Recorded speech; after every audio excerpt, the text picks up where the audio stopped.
कौन नेतृत्व करेगा? गांधी जी को किसी ने चुना नहीं था, वो खुद चलते गए, उनके पीछे जनता आती गई। अब जनता जिसके पीछे है वही लीडर हो गया।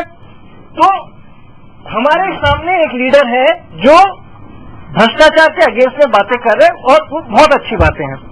दूसरी बात यह है कि लोकपाल बिल जो है ये एक बहुत ही अच्छी बिल है और इन लोगों ने ड्राफ्ट किया है बिल को। अब बिल मैंने ड्राफ्ट नहीं किया। अगर मेरे को बोलते कि आप आ जाओ गवर्नमेंट के साथ नेगोशिएट करो, I would have been a bad negotiator. Bill इन्होंने ड्राफ्ट किया है, गवर्नमेंट ने बोला ठीक है आप लोग सब आंदोलन कर रहे हैं, आपका बिल क्या है दिखाइए। तो इन्होंने दिखाया, बोला ठीक है आपके रिप्रेजेंटेटिव कौन है, तो 4 रिप्रेजेंटेटिव आ गए। अब ये लोग हमारे लिए लड़ रहे, उसका मतलब ये नहीं है कि ये बिल पास हो गई। इसके बाद तो ये बिल पास होगी उन्हीं से जिनको हमने इलेक्ट किया है। तो ये बिल का ड्राफ्टिंग कमेटी चल रहा है और मेरे ख्याल से ये बड़ा सवाल दूसरा है। बड़ा सवाल ये है कि ये क्या पूरा सरकार एक शैडो बॉक्सिंग कर रही है, क्योंकि उनको पता है कि फाइनली हम इधर इसको ऐसा हम ट्विस्ट करेंगे, उधर रामदेव जी अगर आएंगे तो हम उसको इस तरह से घुमा के ले जाएंगे, उसको उठा के ले जाएंगे, 2-4 लोग को मार देंगे। Then we will come and say shamelessly कि कोई बात नहीं, कभी कभी ऐसा करना पड़ता, अनफॉर्चुनेट है लेकिन हो गया। अरे हो कैसे गया? वहां पे आग लग सकता था, स्टैम्पीड में लोग मर सकते थे। आपका दिमाग नहीं है? यहाँ पे लाखों लोग वहां पे है, रात को जाके आप इस तरह का हरकत कर रहे हो। तो it's about government What do they want? Intentions। और हमारे देश में नेहरू के टाइम से आज तक किसी गवर्नमेंट में, लाल बहादुर शास्त्री के 3 साल अगर आप छोड़ दें, तो किसी गवर्नमेंट में आज तक इंटेंशन नहीं था कि करप्शन के अगेंस्ट लड़ना चाहे। नेहरू के टाइम में जीत क्या हुआ और कृष्ण मेनन उस टाइम डिफेंस मिनिस्ट्री थे, क्या हुआ? कुछ नहीं, उन्होंने खुद कुछ नहीं किया।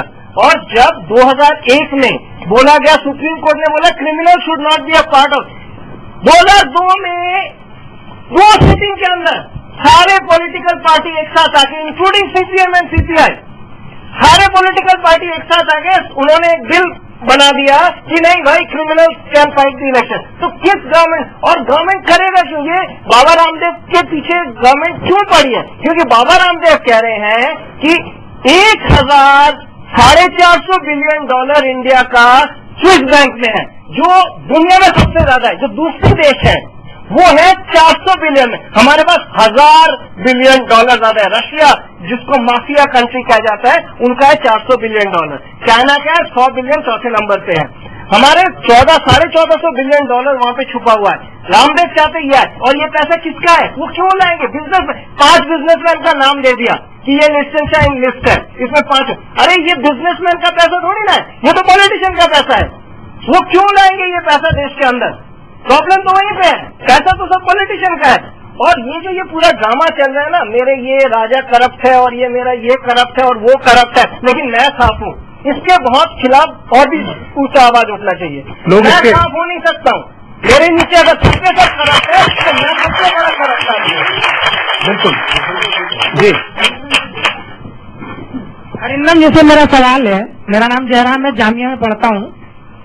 सवाल सीधे सीधे कि क्या भ्रष्टाचार के खिलाफ बातें करने का हक उन लोगों को होना चाहिए जो खुद नैतिक रूप से करप्ट हों? और खास करके आपसे सवाल है कि मुझे याद है कि आपने कहा था नीरव आडिया के प्रकरण के दौरान कि लॉबिंग शुड बी लीगलाइज्ड, एक बात आपने चलाई थी। तो भ्रष्टाचार के ऊपर बोलने का हक आपको नहीं होता। आपको गलत फहमी है। आप लॉबिंग के बारे में अगर जानते, या हम अभी लॉबिंग कर रहे हैं अन्ना हजारे जी के लिए, और ये बहुत अच्छी बात है। लॉबिंग वर्ड का मतलब है किसी चीज के लिए लॉबी करना। वो अच्छी चीज के लिए भी हो सकता है, खराब चीज के लिए भी हो सकता है। हमें ये सब बेकार के सवालों में अभी हम लोकपाल की बात कर रहे हैं और मैं आपको लोकपाल बिल के बारे में कुछ चीजें बताना चाहता हूँ। मेरे पास कुछ आंकड़े हैं। देखिए, लोकपाल बिल जो सबसे पहले जब आया था 1968 में आया था, आपकी जानकारी के लिए मैं बताता हूँ, और 8 बार लोकसभा में लोकपाल बिल पेश हो चुका है। 1968 में, 1971 में, 77 में, 1985 में, 89 में, 96 में, 98 में और 2001 में। और इस दौरान आप सोचिए कितने प्रधानमंत्री आए, कितनी पार्टियों के शासन आए, 12 प्रधानमंत्री इस दौरान बदल गए, लेकिन लोकपाल बिल अभी तक पास नहीं हो पाया और हमें लोकपाल बिल अभी नहीं मिला। अरविंद केजरीवाल जो आपसे बात कर रहे थे, वो यही बात कर रहे थे कि लोकपाल बिल अभी तक क्यों नहीं आया। और अब सबसे बड़ा जो डिबेट चल रहा है वो ये कि जो लोकपाल बिल होना चाहिए वो किस स्वरूप में होना चाहिए। क्या वो ऐसा होना चाहिए जो कि सिर्फ सरकार को और नेताओं को को उसका लाभ मिले, या फिर वो होना चाहिए कि हमें भी उसका लाभ मिले। सुधीर हमारे साथ हैं। सुधीर बहुत देर से बैठे हैं हमारे साथ, और इनकी एक अपनी राय होती है पूरे मामले को लेकर, चाहे वो भ्रष्टाचार को लेकर जो आंदोलन चल रहा है उसको लेकर हो, या फिर हम कैसे दबे हुए हैं, हमारे देश की जनता भ्रष्टाचार के नीचे कैसे दबी हुई है उसको लेकर हो। सुधीर, मैंने देखिए कि भ्रष्टाचार पर तो मैंने सैकड़ों कार्टून्स बनाए पिछले 20-25 सालों में, और मुझे लगता है कि भ्रष्टाचार पर जो बने कार्टून्स है मैंने 30 साल पहले जो बनाए थे वो आज भी उतने ही रेलेवेंट हैं। मतलब कि हिंदुस्तान में 64 साल हमें आजाद हुए हो चुके हैं, मगर परिस्थितियां बिल्कुल भी नहीं बदली हैं। आप अपने घर में व्हाइट वॉशिंग कराना शुरू करें, 2 ईंटें घर के बाहर रख दें, आप देखेंगे कि आधे घंटे के अंदर एक दिल्ली पुलिस का जवान आपके घर पहुंच जाएगा अपना हिस्सा मांगने के लिए। थोड़ी देर में आपके पास में डीडीए वाला आदमी पहुंच जाएगा, थोड़ी देर में एमसीडी वाला पहुंच जाएगा। मैं थोड़ा सा गलत शब्द इस्तेमाल कर रहा हूं, दिल्ली पुलिस, एमसीडी और डीडीए क्या हिजड़े हैं कि पता लग जाता है इनको कि कहां बच्चा पैदा हुआ है।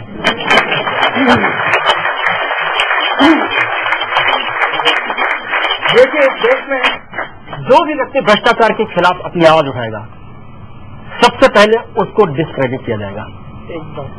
जैसे कि अन्ना साहब जब खड़े हुए और ये भूख हड़ताल पर बैठे तो सबसे पहले यही दिग्विजय सिंह जिन्होंने बाबा रामदेव को कहा कि ये आरएसएस के एजेंट हैं। बाबा रामदेव तो हो भी सकते हैं क्योंकि वो भगवा वस्त्र पहनते हैं, ये तो सफेद कपड़े पहनते हैं। इनको कहते गांधी जी के एजेंट तो मान भी सकते थे, इनको आरएसएस का एजेंट कैसे कहा? सबसे पहले कहिए कि आरएसएस का एजेंट है, उसके बाद में आप कहिए कि अन्ना साहब ने कभी 2 लाख रुपए का घोटाला किया था, अन्ना साहब ने कभी फलाना घोटाला किया था। यानी कि आप पहले किसी व्यक्ति को टोटली डिस्क्रेडिट कर दीजिए जो भी आपके खिलाफ आवाज उठाए उसको। ऐसा ही उन्होंने बाबा रामदेव के बारे में किया कि बाबा रामदेव, मैं कहता हूं कि बाबा रामदेव पिछले कई सालों से योग का काम करते हैं, योग सिखाते हैं, उनके कई संस्थान चलते हैं जिसमें हजारों करोड़ रुपए सारी दुनिया जानती है कि उसमें कमाए जाते हैं और खर्चे जाते हैं। वो पैसा कहां से आता है, कैसे जाता है, इस बारे में केंद्र सरकार को और हमारे मंत्रियों को क्या परसों रात को पता लगा? इतने वर्षों से चल रहा है ये। बाबा रामदेव ने जैसे ही भ्रष्टाचार के खिलाफ आवाज उठाई और भूख हड़ताल पर बैठे तो उनकी सारी पोथियां खोल दी गई, उनकी सारी फाइलें खोल दी गई।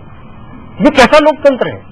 इसका मतलब ये कि ये एक मोस्ट इनकॉम्पिटेंट सरकार है जो कि सिर्फ भ्रष्टाचार उनको तभी दिखता है जब आप उनके खिलाफ आवाज उठाते हैं, जो इनके साथ मिलकर भ्रष्टाचार कर रहे हैं। आप कहिए बाबा रामदेव के खिलाफ तो खैर ये अब ये उनके खिलाफ बोले तो कहते हैं ये भ्रष्ट आदमी है, इनको पकड़ा जाए, इनके आश्रम की जांच की जाए, इनका जो आचार्य बालकृष्ण है उसके पास में कितने पासपोर्ट हैं, कितनी पिस्तौलें हैं।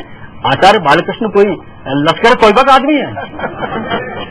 जी, सुधीर की बात सही है। और नीलम कृष्णमूर्ति जी भी इस वक्त हमारे साथ हैं। नीलम जी उन लोगों का फेस है, मैं आपको बता दूं, उपहार कांड बहुत साल पहले हुआ था और उपहार सिनेमा हॉल के जो विक्टिम्स थे इतने सारे लोग जलकर वहां पर उनकी मृत्यु हो गई थी। और नीलम जी जो है उनका फेस बनी, एक के बाद अदालती लड़ाई वर्षों तक चलती रही, कंपनसेशन नहीं मिला।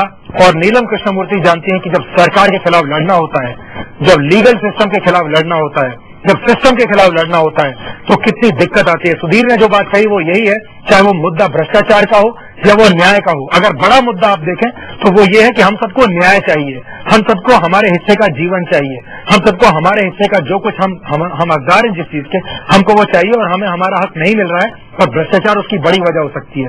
नीलम जी, कुछ कहना चाहेंगी आप?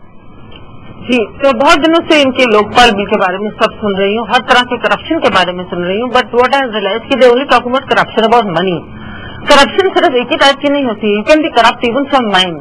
उपहार किस चीज का नतीजा था? उपहार was a result of corrupt people. ये जितने गवर्नमेंट एजेंसीज थे उन्होंने बिकॉज ऑफ करप्शन पैसा ले लेके एनओसीज इश्यू किया जिसकी वजह से उपहार चलता रहा। उसकी वजह से 59 लोगों की जान गई है। तो आज की तारीख में मेरे लिए 1,70,000 crore has no meaning because my children were priceless. Nobody speaks about this.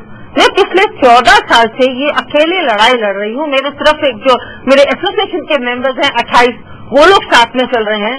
There has not been anybody from the civil society और द एनजीओ सेक्टर जिसने आके इस मुहिम को कुछ भी अपनी आवाज साथ हमारे चले हो, क्योंकि उसकी एक बहुत बड़ी वजह ये रही क्योंकि ये कॉर्पोरेट सेक्टर के लोग हैं अंसर्स, और कॉर्पोरेट सेक्टर के लोग हैं वही इन एनजीओ को सीएसआर भी देते हैं। तो नोबडी है। I am very sorry to say 14 साल, और मुझे इस चीज का कोई अफसोस नहीं है। मैं अकेली लड़ी हूँ और मैं बहुत खुश हूँ कि पूरे अकेले उन्होंने लड़ते हुए सिस्टम को हमने यहाँ तक पहुंचाया है। लेकिन ये लोग जो बात कर रहे हैं, सबसे बड़ी बात है